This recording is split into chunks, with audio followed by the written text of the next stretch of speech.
Welcome everyone to the very first of 5 public fora on solar siting and development in North Carolina. We're organizing together at this forum and others in the future that I'll show you about as we go forward in order to make a very constructive dialogue for our state and to help local towns and communities plan for integrating solar into the clean energy landscape. Solar registration with North Carolina Utilities Commission has been growing, specifically in the area of utility scale. Over the last year, we've seen 407 megawatts be registered, and CO reported that 132 megawatts was installed last year. North Carolina Sustainable Energy Association is the project manager. We're also partnered with North Carolina Solar Center on this project, and we are integrating industry and extra industry stakeholders into a very structured conversation, including 5 public fora, to get a wider stakeholder input.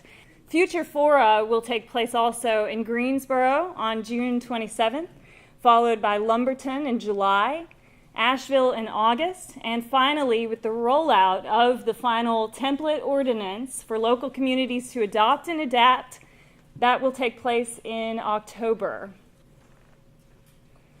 I do want to take the moment also to thank the Energy Foundation, who has sponsored this 6-month project that will result in a template ordinance.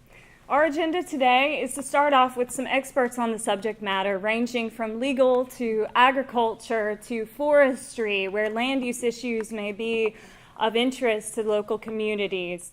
There's 2 general types of solar that are most common in North Carolina: solar thermal and photovoltaic, or PV.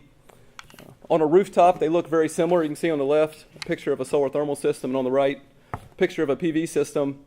Their functions are entirely different. The solar thermal system has water or another fluid flowing through it, and its purpose is to heat water. The PV panels produce electricity directly from the sun.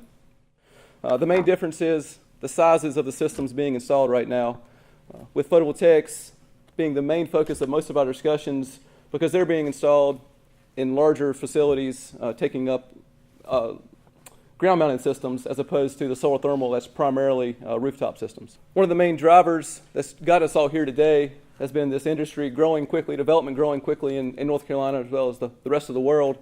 And that's been driven by reduced installed prices of solar. These are some analysis from NCSEA pulling data from North Carolina Utilities Commission showing over the last several years reduction in average installed cost per watt for projects of different sizes in North Carolina.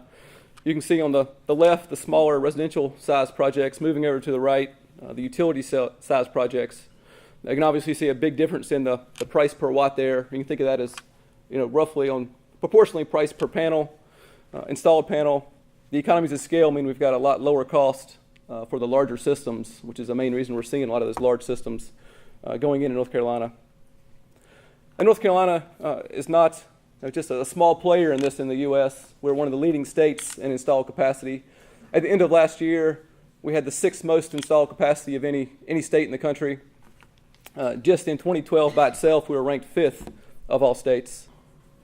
With this explosion in North Carolina in solar development, it's forced counties and cities to really figure out how they're going to implement regulation into their ordinances and into their zoning codes. 16 counties have ordinances, solar-specific ordinances, and 34 cities have solar-specific ordinances. However, they're not uniform, which is why we're gathered here today, because with these discrepancies across localities, it can make development very difficult moving forward in the state because developers don't face the same standards. And also, when you lack a regulation, you also lack the inclusion of a lot of community ideals and community values that go into creating those ordinances and regulations. Basically, what we're trying to do is create a unified approach to solar development moving forward. And we do this by establishing easily adopted language that local governments can implement into their zoning codes, planning ordinances, or unified ordinances. And the idea is that it will address some of the major concerns that are very relevant to North Carolina. It'll also help make some good suggestions to local governments about how to appropriately regulate this solar energy in a responsible way. And for this particular forum, as well as for future fora, we're really going to be focusing on 9 key issues when it comes to creating these ordinances. Basically, starting out with how do we define solar, because that's not uniform across the state. Defining the use, putting solar development into zoning districts, as well as land use type. Are we going to put solar on prime farmland? Are we going to put solar on protected land? What permits do we use? Are we going to create a unique permit for solar, or are we going to default back to other types of permits? And then setbacks, height restrictions, surface area, coverage, and location are all within a lot of the development requirements involved with solar that are also very important. We want a clear, good roadmap for development to encourage and promote development. We don't want to derail and detract from development, but we want it to be responsible development in the right places, in ways that protects the environments and honors communities. What are the specific things about the use of the solar facility that may need to be criteria in a model ordinance, and what doesn't need to be there? What is information that a city and a county needs to make a good decision about a permit? What needs to be regulated to make sure that there is harmony, not issues with property values? It's a balance. Setbacks, screening, fencing, height, signage, and decommissioning are some of the things that we see in ordinances that exist now in North Carolina, in ordinances in other states. Certainly aesthetics, it's also safety. So a model ordinance isn't necessarily going to provide exactly what every county or every city might adopt, but it can provide a roadmap to cities and counties adopting well-written, measurable and objective ordinances. It provides a model that protects communities and promotes the development of solar facilities when it is well done. And part of being well done is having clear, measurable standards that a developer can go in and check the box. I know how to reach that. I know how to reach this. We have a lot of open space, a lot of area which could be potentially used for businesses like solar farms. We right now have 3 sites for solar farms, one that is actually built already and operating, one that's in construction, one that's in pre-construction. We have 2 potential additional sites with all of this potential for new solar farms. I've been getting a lot of calls from property owners to see what the requirements are to have their property used for a solar farm. I'm here representing how a landowner feels. And the solar array field that we implemented on our farm is a supplemental income, and it's a lifeline. Most of the people that we represent when I talk about solar are the landowners.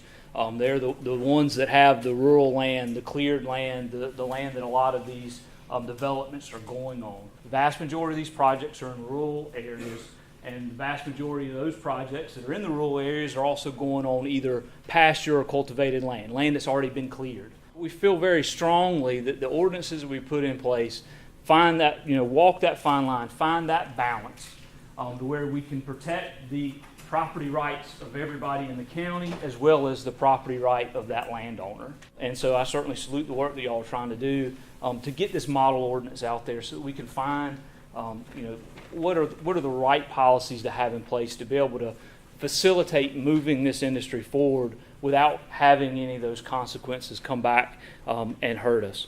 From a farming perspective, for a farmer who's a landowner, solar development can be a very good thing for their operation.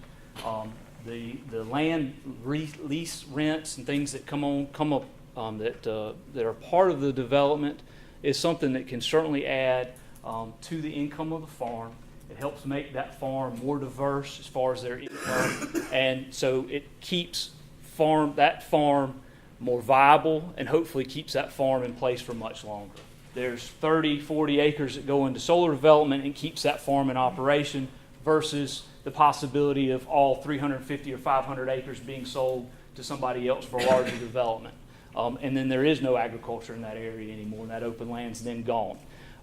We certainly see the advantages, especially with some of the best practices that are out there for the construction of the solar farms, where there's very minimal land disturbance, You know, we're not losing topsoil. You're driving posts in the ground that can be later removed. And so in 15, 20, 25, maybe 50, whatever the lifespan is of that property, and when the lease is up, that project can then be decommissioned, and that landowner, if he or she so chooses, can go back to farming it again. I think that with the proper policies in place, that we will be able to continue to grow the industry in the proper manner, and that can be a very big, I think there's a way to make that a benefit for agriculture, but I really think that's as much of a benefit for the rural economy of the state, which is something that's obviously very important to us as well.